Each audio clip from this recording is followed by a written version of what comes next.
I hear that you have a Scott Stapp story, and it may relate to Peter Cross in some way.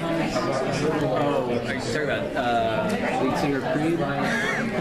who told you that? Is that not a story you're able to tell? No. Well, it was something my writing partner and I talked. I don't know how it relates to Paper Girls, but I guess he famously gotten very mad at the comedian David Cross and said, "Thanks for your words," in an angry, cool guy voice. And so often on Paper Girls, people will turn to one another and say, "Thanks for the words," when they feel like they're overwriting the show. Is this a lightning in a bottle show? It felt like you guys had a lot of fun making it. That came through in the story. I think the girls are the nuclear reactor core at the center of that energy. Like I think they just bring such a positivity to the show and to the set, and they also are like these human kind of fact checkers for what we're writing, which is the experience of people who are obviously much younger than I am. Even though our writers room has women in their 20s, women in their 60s, nobody's going to be able to tell us if this feels emotionally inhabited more than the actresses themselves. And so to have them at the center of it, have them be, as I'm sure you've experienced already, so enthusiastic and all in, that's just kind of free, you know. It just makes you want to do better, and so we try to live up to it. Chris, well, actually, when adapting this to the series, what were like some of the key elements that you wanted to make sure you came across when making this series? I think the tone is everything on Paper Girls. You know, coming into it, I was a huge fan of the graphic novel, but I felt like if they want to do kind of like a Disney version of this, a CW version of this, if they want to take out the bad words and kind of sanitize the rough edges of these kids, that's not going to be for me. Because I think what's so good about it is it goes to these kind of difficult places, shows these areas, you know, warts and all. So that matters hugely. And then when Amazon kind of made a commitment to that was huge. And then also in the casting, there was a moment where the discussion was being had, should they be 16? Should we cast someone famous that will help the show? And likewise, when everyone kind of found the courage to say, no, we're going to cast relative unknowns that are close to the age of the girls in the comics, and just trust that actresses this age can kind of handle this dialogue and make it feel real.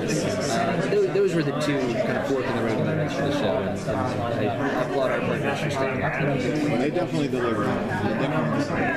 Yeah, you mentioned on the panel that it was sort of the anti-nostalgia show, because there's this romanticism that people assign to the 80s. You know, we all just kind of look back at rose-colored glasses. There was a lot of bad stuff that happened there.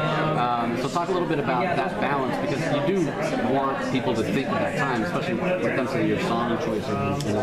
Yeah, I mean, the girls are products of that environment. So they are girls from 1988 moving through these different years, but they've had different experiences in the 80s. The 80s is a very different time if you're a white man versus a young woman of color.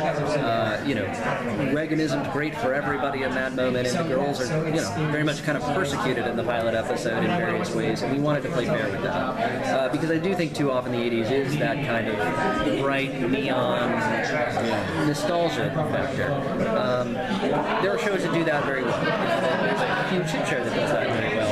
But we wanted to not to be different from them, but to be true to kind of what Bride and Cliff did before that show existed. You know, feel that in both the photography and the performances and the things we tackled. And so, I don't know, that mattered to me, and to be honest, I don't think I could have done it the other way. I don't have the skill to write in that register, and so it has to be a little dark if I'm going to be able to do it.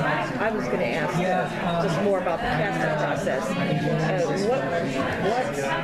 What was it about each character that you felt you wanted to find and found in each actress? Just a main... Yeah. I mean, it was this huge international search. Literally hundreds of young actresses we saw for this. I doubt there is an actress in this age range that I have not seen. We obviously were proceeding from the archetypes in the book, but beyond that, I think it was this realism. You know, I think we felt like any hint of like Disney kid, or you know, I'm playing like My Leather Jacket, and this thing kind of collapses under the weight of comparisons to other things, or really kind of what it is. And so I just feel like each of these girls is so relatably real and different. And then in the process of being in the show, really changed to those characters. I mean, I think Sophia is such a natural leader. She's really kind of changed through the back of the comics. And I think Fina so vulnerable. She kind of changes the KJ of the comic, who is this very kind of stoic physical presence. Cameron is the most likable character, but at the same time, she's got this brightness that I don't think Tiffany has in the comic. And then, you know, Riley as Erin, she just, you're so rooting for her to kind of come into her power. And even though that is kind of imagined in the plot line, there's just something about the way she performs it, and even the way she kind of changes an actress over the course of the first season that just, I don't know, it makes us seem like we were doing more than we were. The credit really belongs to that. There has been many stories where when creators get into an adaptation, things would go smooth or things would go rough. Yeah. How much involvement did you let the creators do? They were fantastic. I mean, like, and to their credit, they didn't want to be overly involved. I think they knew that.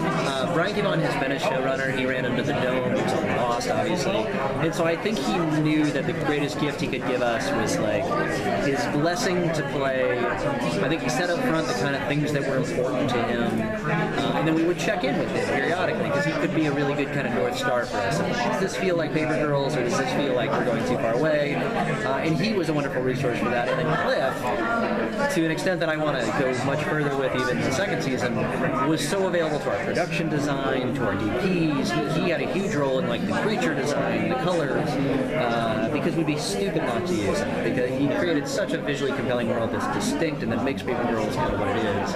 I only regret that we didn't go to Cliff more, and now that he's sucked in, I think we will. Awesome. I noticed that in the list of executive producers is Brad Pitt. Yeah. I'm just wondering, how is he involved in this project? Brad Pitt is Plan B is Brad Pitt. So they are a producer that works on this show for Amazon. I was also like, is he going to be part of it? Can he be Larry? Like, how's it going to work? I'm certainly pushing for one in season 2. Let's all demand it. I think it's the least he owes us as an executive producer. But he's also actually been a quiet champion of the show. When it came time to kind of show it to Amazon, he was really wonderful about calling and saying, I love this. This is what I love about it. So it's his great credit. He watches it. He's involved. He's not a guy that calls me every day, but I'm hoping maybe every guy calls me more. What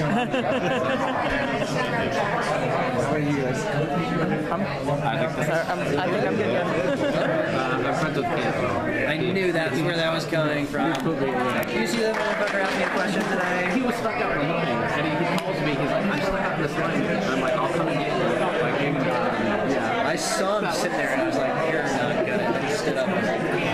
Here we go. What's this gonna be? So awesome.